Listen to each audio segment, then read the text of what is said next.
ನಾವೇ ನೆಟ್ಟ ಮರಕ್ಕೆ ನಾವೇ ನೇಣು ಹಾಕೊಳ್ಳೋದು, ನಾವೇ ತಯಾರಿಸಿದ ಅಡುಗೆಗೆ ನಾವೇ ವಿಷವನ್ನ ಹಾಕೋದು, ಇದು ನಿಜಕ್ಕೂ ಕಲ್ಪನೆಯನ್ನು ಮಾಡ್ಕೊಳ್ಳೋದಕ್ಕೆ ಸಾಧ್ಯ ಇಲ್ಲ.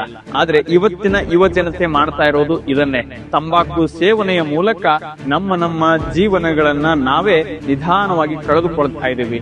ಭಾರತದಲ್ಲಿ ಪ್ರತಿ ವರ್ಷ 1 ವರ್ಷಕ್ಕೆ 13.5 ಲಕ್ಷ ಜನರು ತಮ್ಮ ಜೀವನವನ್ನ ತಂಬಾಕಿನ ಸೇವನೆಯ ಕಾರಣದಿಂದಾಗಿ ಕಳೆದುಕೊಳ್ತಾ ಇದ್ದಾರೆ.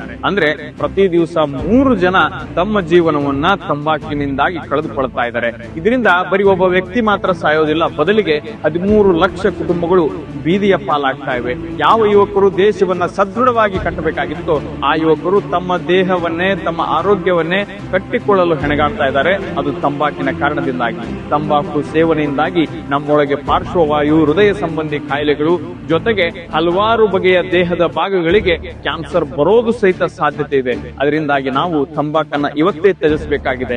ನಾವು ತಂಬಾಕನ್ನ ಬಿಡದೆ ಹೋದ್ರೆ ತಂಬಾಕು ನಮ್ಮನ್ನ ಬಿಡೋದಿಲ್ಲ, ನಮ್ಮ ಜೀವನವನ್ನೇ ಬಲಿ ತೆಗೆದುಕೊಳ್ತದೆ.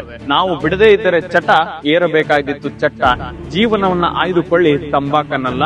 2 ವರ್ಷ ಹೊಗೆ ಬಿಟ್ಟ, ಆಮೇಲೆ ಹೊಗೆ ಬಿಟ್ಟ.